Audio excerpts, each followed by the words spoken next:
1,80,00,000 பேர் ட்ராவல் பண்ணுறாங்க ஒரு நாளைக்கு கவர்மெண்ட் பஸ்ஸில். ஆவரேஜாக 20,300 கவர்மெண்ட் பஸ் ஓடிக்கிட்டு இருக்கு. பட் எங்களுக்கு வந்து 2023-24 அந்த நிதியாண்டில் 6,317 கோடி ரூபாய் எங்களுக்கு நஷ்டமாயிருக்கு. நாங்கள் நஷ்டத்துக்கு தான் ஓட்டிகிட்டு இருக்கோம். நாங்கள் வந்து கவர்மெண்ட் எம்ப்ளாயிஸ், அதாவது பஸ் கண்டக்டர்ஸ், டிரைவர்ஸ்க்கு சம்பளம் கொடுக்கவே தமிழ்நாட்டு அரசு நிதியை தான் நாங்கள் எதிர்பார்க்குறோம்.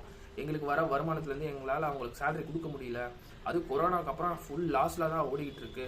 ஸோ நாங்கள் வந்து வேறு வழியே இல்லை, டிக்கெட் ப்ரைஸ் ஏற்றியே ஆகணும், டிக்கெட் விலை ஏற்றியே ஆகணும், வேறு வழி இல்லைன்னு சொல்லி ஒரு எக்ஸ்பர்ட் டீமை ரெடி பண்ணி டீசல் விலை எப்படி ஏறுது இறங்குது அப்படிங்கிறதுக்கு தகுந்த மாதிரி டிக்கெட்டோட விலையை நிர்ணயம் பண்ணுறதுக்கு ஒரு டிஸ்கஷன் போயிட்டுருக்கு. இப்போ டிஸ்கஷன் பண்ணிவிட்டு அவங்க என்ன பண்ணுவாங்கன்னா, டீசல் விலை ஏற்றுச்சுன்னா டிக்கெட் விலை அதுக்கேற்ற மாதிரி ஏற்றுவாங்க. அதே மாதிரி கவர்மெண்ட் பஸ்ஸோட ஸ்பேர் பார்ட்ஸோட விலை ஏறுச்சுன்னா அதுக்கேற்ற மாதிரி டிக்கெட் ப்ரைஸ் ஏற்றுவாங்க. அதே மாதிரி சுங்கச்சாவடி வரி, நம்ம வழியில் போகும்போது நடுவில் டோல்கேட் போட்டு ஒரு டேக்ஸ் கட்டுவாங்களா பஸ்ஸு, அந்த டிக்கெட் அந்த அவங்களும் வந்து ஏற்றி இறக்கிட்டு இருக்காங்க. அது ஏறிச்சுன்னா டிக்கெட் ப்ரைஸ் ஏறும். ஸோ டீசல், ஸ்பேர் பார்ட்ஸோட ரேட்டு, டோல்கேட்டோட ரேட்டு இதெல்லாம் ஏற டிக்கெட் ரேட்டும் இனிமேல் ஏற்ற போகிறாங்க. ஏன்னா நம்ம பக்கத்து ஸ்டேட்டை விட நம்ம தமிழ்நாட்டு பஸ் வந்து ரொம்ப கம்மியாக தான் ஓடிக்கிட்டு இருக்கு. கம்மியாக ஓடிக்கிட்டு இருக்க மீன்ஸ் டிக்கெட் ப்ரைஸ் வந்து கம்மியாக இருக்குது. பஸ் எல்லாம் அதிகமாக தான் ஓடிக்கிட்டு இருக்கு. ஒரு 20 பைசா 30 பைசா வந்து கம்மியாக தான் இருக்குது பக்கத்து ஸ்டேட்டை விட. ஸோ இது இப்படியே கண்டினியூ ஆச்சுன்னா ஹெவி லாஸ் ஆகி டோட்டலாக வந்து போக்குவரத்து டிபார்ட்மெண்ட்டு செம்மையாக அடி வாங்குங்கிறதுனால இந்த மாதிரி ஒரு முடிவை கொண்டு வந்திருக்காங்க.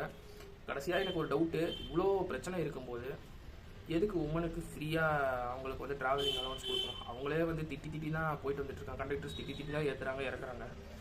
ஆல்ரெடி ஸ்கூல் பசங்களுக்கு நிறைய பஸ் இல்லைன்னு சொல்லிட்டு படியில் தொங்கிட்டு போய் விழுந்து சக்கரத்தில் விழுந்து சாகுறாங்க. இவ்வளோ பிரச்சனை இருக்கும்போது எதுக்கு ஃப்ரீயாக வந்து உமனுக்கு வந்து ட்ராவலிங் அலவன்ஸ் கொடுக்குறது? இந்த 1000 ரூபாலாம் எதுக்கு? ஸ்கூல் பசங்களுக்கு ஃப்ரீ 1000 ரூபா எதுக்கு? ஒரு பக்கம் நிதி சும்மா, ஒரு பக்கம் free free free free free. எப்படி வந்து கவர்மெண்ட் ஸ்கீமாக இருந்தாலும் அது ஒரு பிஸ்னஸோட மைண்டில் ஆடுனா தான் ஒரு லாஸ் இல்லாமல் ஒரு ப்ராஃபிட்டபிளாக ஒரு லாபம் பார்க்க முடியும்.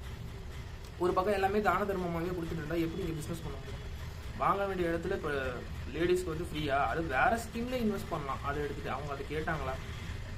சரி, ஓகே, ரெகுலராக டெய்லி கவர்மெண்ட் பஸ்ஸையே நாங்கள் வந்து யூஸ் பண்ண போகிறோம் அப்படின்னா அந்த எம்ப்ளாயிஸ்க்கு மட்டும் ஒரு பஸ் பாஸ் கொடுத்து அவங்களுக்கு மட்டும் ஒரு ஃப்ரீ ஸ்கீம் கொடுத்து அலோவ் பண்ணலாம். எல்லாத்துக்குமே போகிற வரவன் எல்லாத்துக்குமே ஃப்ரீ, போகிற வர எல்லா லேடிஸுக்குமே ஃப்ரீ அப்படின்னா நிதிச்சுமை பயங்கரமாகி நெருக்கடியாகி போக்குவரத்து தொழிலாளர்களுக்கு, பணியாளர்களுக்கு அவங்களுக்கு சேலரி கொடுக்க முடியாமல் அவங்களும் தான் கஷ்டப்பட்டு இருக்காங்க. அவங்களுக்கு ஒரு சேலரி ஹைக் இல்லாமல் போகுது. அவங்க திணறிட்டு இருக்காங்க. போக்குவரத்து டிபார்ட்மெண்ட், டோட்டல் அந்த டிரான்ஸ்போர்ட் டிபார்ட்மெண்ட்டே திணறிக்கிட்டு இருக்கு. என்ன பண்ணுவாங்க? டீசல் விலையே ஏறிட்டு இருக்கு. எல்லாமே எலக்ட்ரிக் பஸ்ஸாக ஓடிட்டு இருக்கு. அவங்களும் டீசல் போடணும், அவங்களும் வந்து பஸ்ஸை சர்வீஸ் பண்ணணும், மெயின்டெனன்ஸ் காஸ்ட் இருக்குது, இவ்வளோ பிரச்சனை இருக்குது. ஸோ இது எல்லாமே வந்து ஒரு ஈவனாக கொண்டு போனால் தான் ஃப்ரீ ஸ்கீம் எல்லாம் கொஞ்சம் அவாய்ட் பண்ணிவிட்டு ஒரு நார்மலாக வந்து ரன் பண்ணால் மட்டும்தான் போக்குவரத்து துறையே வந்து காப்பாற்ற முடியுங்கிற நிலைமையில போயிட்டு இருக்கு. தேங்க்யூ.